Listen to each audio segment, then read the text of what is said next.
Por que é que a rede social, por que é que o Facebook, por que é que o Instagram, por que é que o TikTok, por que é que qualquer uma dessas redes pode permitir atividade criminosa naquele veículo de comunicação junto à população? Por isso, senhor presidente, é que a extrema-direita está histérica no Brasil, cada vez mais atacando o Supremo Tribunal Federal, porque ela sabe que em breve, já que o Congresso não faz, infelizmente, o Supremo Tribunal Federal vai ter que regular. E aí, nós vamos estar protegendo a nossa soberania, protegendo as nossas crianças, protegendo os nossos adolescentes e protegendo cada um de nós que vive o tempo inteiro exposto às fake news, exposto aos discursos de ódio, expostos a uma situação que é insustentável. A ministra Marina Silva, ressalvado quaisquer divergências que se tenham contra ela, deve merecer de todos nós o total respeito. Minha solidariedade à ministra Marina por esse episódio que eu considero que foi um episódio isolado. Dizer a uma mulher, ponha-se no seu lugar, volte para o seu lugar. Isso, senador Contarato, é a imagem do machismo. O que hoje aconteceu com a ministra Marina Silva naquela comissão é um momento de reflexão para o Senado, porque não foi uma imagem positiva que passamos para a população brasileira. Eu não vi falta de respeito, não. Eu vi uma exacerbação. A ministra não estava no comportamento habitual dela. Ela está muito agressiva, ela não deixava ninguém falar, não respeitava a fala dos senadores. Eu fiz questão de começar dizendo que eu respeito a mulher. Caramba, eu deixei isso gravado, que é para não ter lacre de novo. Quando eu continuava, a ministra Marina interrompeu. Ela já tinha puxado o braço do presidente, ela tinha calado todo mundo, ela me interrompeu. Parece, presidente, que agora virou modus operandi, se a pessoa é mulher e você entra num debate mais acalorado, começa a acusação machista, grosso, sexista. Quando eu usei o termo se ponha no seu lugar, eu não fiz, senhor presidente, senhoras e senhores senadores, no intuito de diminuir a ministra, de desqualificar a ministra, mas de chamá-la ao papel que é próprio dela como ministra de Estado. Eu saí e ficou o líder do PT, Rogério Carvalho, que é vice-líder do governo. Eu saí porque tinha outra tarefa da liderança do governo e ele esteve lá e defendeu a ministra Marina Silva de um episódio que aconteceu com o senador, que disse que a respeitava como mulher, mas não a respeitava como ministra. Eu, pessoalmente, não concordo, evidentemente, com esse comportamento, não quero fazer aqui cavalo de batalha, mas eu acho que qualquer pessoa que é convidada ou convocada para estar numa comissão do Senado, mesmo que a gente discorde, merece o nosso respeito. Ela reagiu a isso, o senador Rogério Carvalho disse que se ela se sentia ofendida, ela tinha o direito de se retirar. Eu não estava lá, como já disse, porque estava em outra missão da liderança do governo, e eu sei que houve, vamos dizer, uma confusão, vou dizer assim, um desentendimento, e parece que depois o senador Marco Rogério, que preside a comissão, fez a convocação dela. Eu pessoalmente entendo que ela cumpriu o convite. Talvez o Congresso não esteja esclarecido sobre todas as razões que levaram ao decreto do IOF e foi deixado muito claro ontem pelo ministro Haddad o risco de shutdown. Repito, de nós termos um engessamento, nem vou utilizar a palavra colapso, porque as obrigações do governo continuarão a ser cumpridas, mas nós temos um engessamento da capacidade de investimento do Estado brasileiro, né?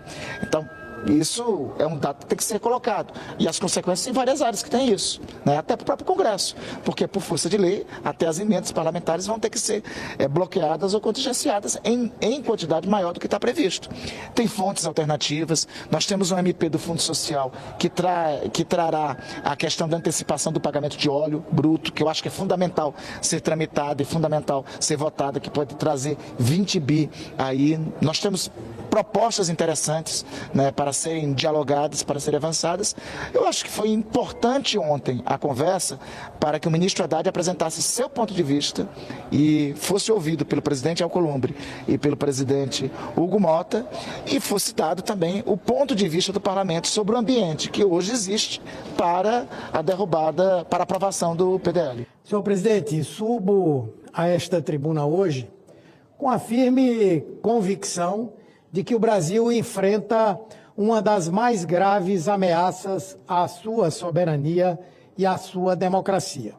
O poder desmedido das Big Techs, que atuam livremente em nosso território, lucram bilhões e, quando confrontadas com as leis nacionais, se associam a políticos dispostos a atacar nossas instituições. Não podemos mais aceitar que as plataformas digitais sigam como zonas francas da impunidade, disseminando desinformação, promovendo fraudes, estimulando a violência e sabendo que seus sistemas de recomendação e impulsionamento são vetores de tragédias humanas e políticas. Um recente levantamento feito pela Advocacia Geral da União, por exemplo, trouxe à luz algo escandaloso. O mapeamento revelou mais de 300 anúncios fraudulentos disseminados nas redes, lesando aposentados do INSS, enganando os mais vulneráveis e usando logotipos oficiais do governo. Não bastasse, vimos um horror. Uma criança brasileira morta após participar de um desafio viral amplamente divulgado no TikTok e no Quai. As Big Techs sabem de tudo. Sabem que 70% dos novos anunciantes da Meta promovem golpes ou produtos ilegais, conforme revelou o Wall Street Journal, e assim mesmo deixam esses conteúdos proliferarem porque o lucro vale mais do que a vida. É por isso que o governo brasileiro, de forma firme e soberana, acionou o Supremo Tribunal Federal, buscando medidas urgentes para responsabilizar quem deve ser responsabilizado, e que são as plataformas que impulsionam, que moderam, que recomendam conteúdos ilícitos dentro do território nacional. E aqui faço questão de ressaltar: não se trata de censura, trata-se de proteger a vida, a segurança e a própria democracia brasileira. O que queremos é o que já é realidade na União Europeia com o Digital Services Act, no Reino Unido com o Online Safety Bill e no Canadá e na Austrália. Em todos eles, a liberdade de expressão é compatibilizada com a responsabilidade das plataformas.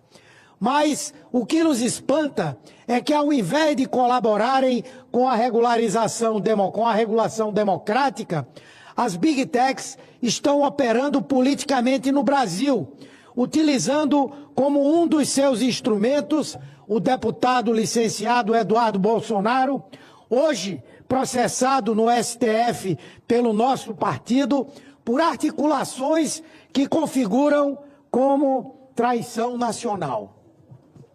Um parlamentar que fugiu do território nacional e em outro país, nos Estados Unidos, atua para pedir sanções contra o próprio país, numa clara tentativa de fomento à interferência estrangeira em relação à nossa soberania. É isso que a extrema-direita faz. Um vergonhoso escândalo internacional. Ontem, os Estados Unidos anunciaram que vão restringir visto a autoridades estrangeiras que eles considerem cúmplices de censura a norte-americanos. Os mesmos que falam em liberdade de expressão são os que estabelecem censuras. Um ato com fim político, porque, como disse o próprio secretário Marco Rubio, secretário de Estado de Trump, o ministro Alexandre de Moraes, membro do STF, está na mira dessas sanções como forma de retaliar o Estado brasileiro pelo exercício soberano de defender a nossa democracia e enfrentar as milícias digitais. É uma afronta inaceitável ao Estado brasileiro e à sua soberania, uma agressão às convenções internacionais, uma demonstração cabal do alinhamento ideológico e promíscuo do governo Trump com as Big Techs, que buscam, a todo custo, impedir a regulação das plataformas em nosso país, com a criminosa ajuda de políticos brasileiros, que batem continência para a bandeira americana e lambem as botas de Elon Musk e Caterva. Não podemos tolerar que a soberania nacional seja vilipendiada por pressões externas.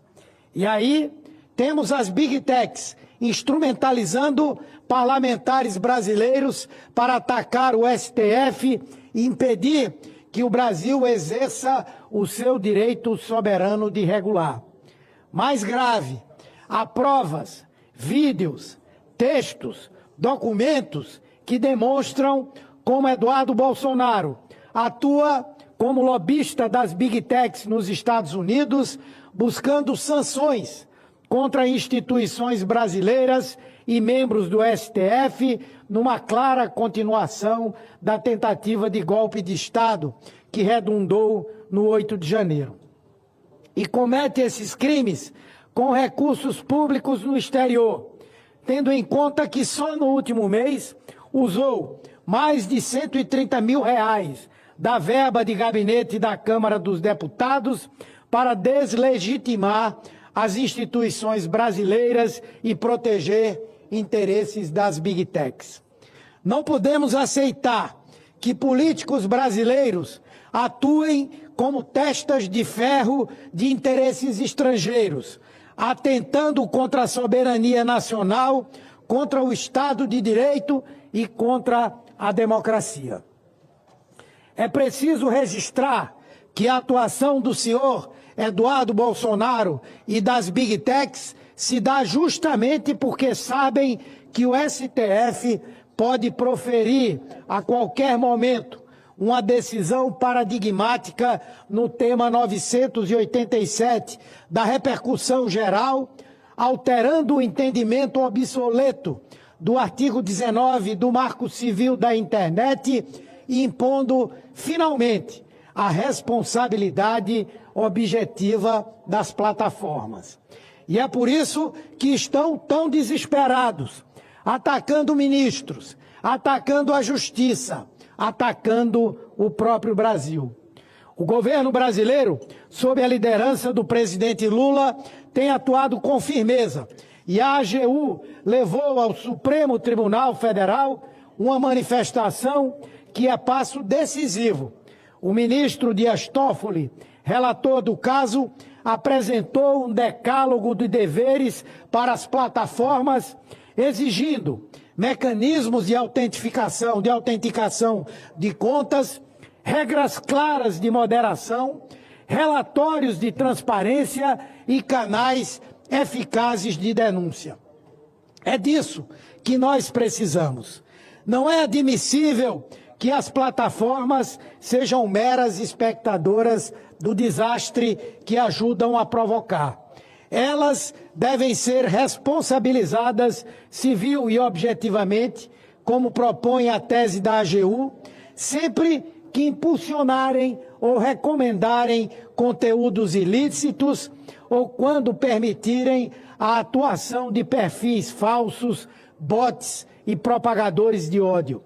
Este Congresso Nacional também precisa assumir essa responsabilidade histórica, que não se curve ao lobby das Big Techs, que não se intimide diante das ameaças externas, que não se intimide e que coloque em votação com urgência uma legislação que regule as plataformas, que proteja os brasileiros e fortaleça a nossa democracia.